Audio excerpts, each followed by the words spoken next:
We have received word that President Joe Biden has announced that he is going to be running for re-election in 2024, which has a lot of implications for stimulus, Congress legislation, and everything happening right now in midterm elections. Now, I'm going to get you caught up on the latest. This is your breaking news, stimulus check update and stimulus package update. And also stick around to the end because we have a special guest appearance for you guys. You're going to be hearing from Liam, so you don't want to miss that. Now, first off, you guys, take a look at some of these web pages coming out here. Biden says that he's running. Democrats still have their doubts, though, man, saying that he has not done so well. Let me know your thoughts. Should he run again, you guys? Do you think that he can pull this off? Take a look at this. Biden aides are quietly assembling a 2024 campaign as they await the final decision on his political future. So we're going to be seeing, because these midterm elections, they're going to be having a lot to do with the strategy and how they're going to be moving forward. And take a look. Biden says that he plans to run for re-election in 2024, but here's one more reporter's lesson from 2008 on why anything is possible, casting doubt on President Joe Biden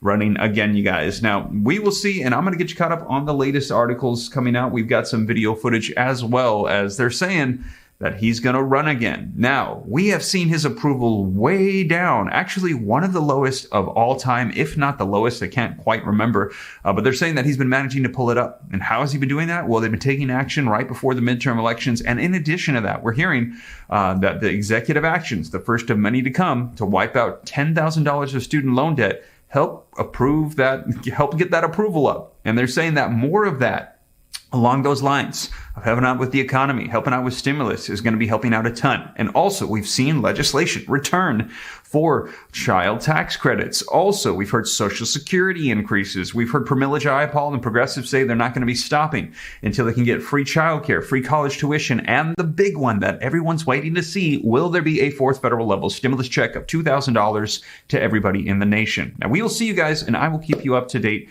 every step of the way. This is the news just coming out, you guys, and I've got some video footage for you. I was out with the family. Today I was out of the office, but we just got back in, wanting to share this with you. And in addition to that, you guys, the Relief Roadmap, it is live, and people are, I can see, accessing it, getting content, and they're messaging me saying thank you. And I want to let you know, I do see the messages from you guys that are still locked out. I'm getting on there with technical support, going through each and every one of those, getting you guys access. Thank you for your patience. I apologize. There's several of them. As a matter of fact, I'm actually taking into consideration potentially blocking it for a little while. So if you are in, you are in. But if new people want to come in, I might have them just go back to the email wait list and then reopen it after a while, so I can make sure that I can take care of everybody that's in there. So I will let you know, but know that the www.relief roadmap website, it might get blocked and just be the email access page. But if you're in, you're in. I'll make sure you have login access.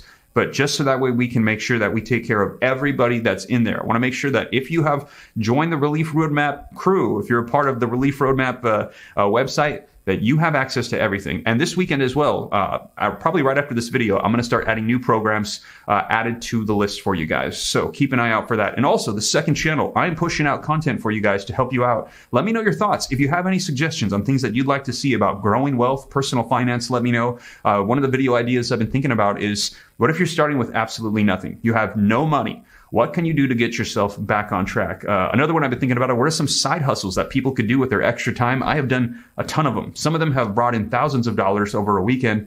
Just trying to think of ideas that can help people out. Let me know in the comments if you have any ideas for the second channel on growing wealth and personal finance, because there's a lot of tidbits of information that I think could be helpful for people that I'd like to share with you guys. But with that being said, let's dive into this video footage, as they're going to be talking about President Joe Biden. He is going to be running again. We're hearing the campaign is getting prepared. And we're going to see, though, because these midterm elections, they could be absolutely detrimental. If the Democrats can hold on to control, and if they pass more stimulus, it is very likely they'll hold on to the control. And if they do so, then we'll see that Democratic agenda likely get pushed forward. However, if Republicans take control, that could be devastating for Biden's agenda in the second half of his presidency, which could be devastating for a 2024 re-election. So we will see, you guys. A lot is going to be determined based off of what unfolds here in the midterm elections, what Democrats pull off, what executive actions happen. We've got about, I think, like 50, 60 days before these elections, you guys. So a lot's going to be ramping up here. I'll keep you up to date every step of the way. But let's dive right into this video footage so you can see it for yourself. Before we do me a quick favor, smash the like button, you guys. Hope that you and the family are having a blessed Saturday. Hit the comments. Let me know your thoughts. Share this out if you think it could help out other people. If this is your first time here and you want to stay up to date, I'll keep you up to speed on politics, Congress, stimulus, the economy, everything that's unfolding, so you know what's going on. You can have access to everything. And if you want to join, totally free. Hit the subscribe button, turn on the notification bell. Any specific questions for me? And with that being said, you guys, let's take a look at this video footage so you can see it for yourself. To an NBC News scoop here with our team learning President Biden's top advisors are quietly assembling a 2024 campaign. The president's team talking more about who might manage that kind of operation, potential themes, according to people familiar with the planning, 9 of them. The president and his team coming off a few big wins, most recently the so-called Inflation Reduction Act. And then his polling seems to be getting better. His approval rating going up from 36% about a month ago to now right around 45%. One of the folks in the byline of that story is NBC News senior national politics reporter John Allen. And you're talking about, John, a couple of things here, that this current plan for the campaign, and yes, it is still, Election Day 2024 is still 2+ years away, but it would rely heavily on the DNC. It's kind of more the Bill Clinton model than the Barack Obama model. Talk to us about it. Absolutely, Hallie. And I did this story with Carol Lee and Mike Memoli and Peter Nicholas, 3 of our great colleagues. Basically, what you're looking at is Biden building up the DNC, as he has been through the course of his presidency. Barack Obama preferred to build his own campaign and his outside organization, Organizing for America. What Biden is doing here is putting a ton of resources into the DNC, and there are a lot of reasons that matters. The biggest one is that the DNC has joint operating agreements. It's a little wonky here, but with all of the 50 states, which means that they're able to raise as much as $875,000 a year from a single donor, and from each single donor, and then they can give unlimited funds to those state parties, which means that the state parties can set up a lot of the field operations, a lot of the work a campaign would normally do, and take that off of the shoulders of a campaign that would, in this case, be a little more skeletal. You and Carol and Peter and Mem write that some key campaign decisions on strategy and personnel are on hold ahead of the midterms. And as polls show, Democrats have a better chance of holding on to the House and the Senate than they did just several months ago. We talked about the sort of improving approval ratings for President Biden. Talk about how that factors into this. It's a great question, Hallie. So whether it's in the White House or outside the White House, Biden really has the same inner circle. Right now, they're looking at, Deputy White House Chief of Staff Jen O'Malley Dillon as somebody who would have a big role in a campaign, whether that's from the White House in the political office or as the campaign chairman or possibly reprising her role as campaign manager, though most people think she wouldn't do that.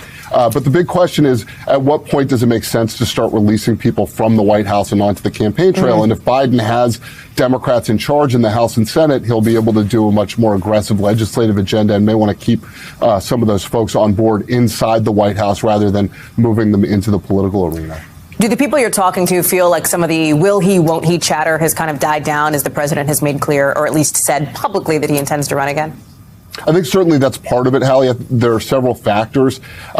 So number one, I talked to Cedric Richmond for this story, the former White House advisor who is now over at the DNC, and he said flatly that President Biden is running and they are building the DNC for 2024, which will help for the midterms in 2022. So you can see where that thinking is. But in addition to that, I think there's some other things that have been helpful to President Biden. The specter of former President Trump running, the real raison d'etre for Biden's run in 2020 remains on the battlefield, and many Democrats believe that President Biden is the best candidate for the Democrats against Trump specifically. So while Trump is in the news after the raid at Mar-a-Lago, and as we continue to see these investigations into him and some of his closest allies, that's helpful for Biden. It unifies Democrats behind him, and what we see in those polling changes, a lot of what we see in those polling changes, more positive for Biden as Democrats coming home to him.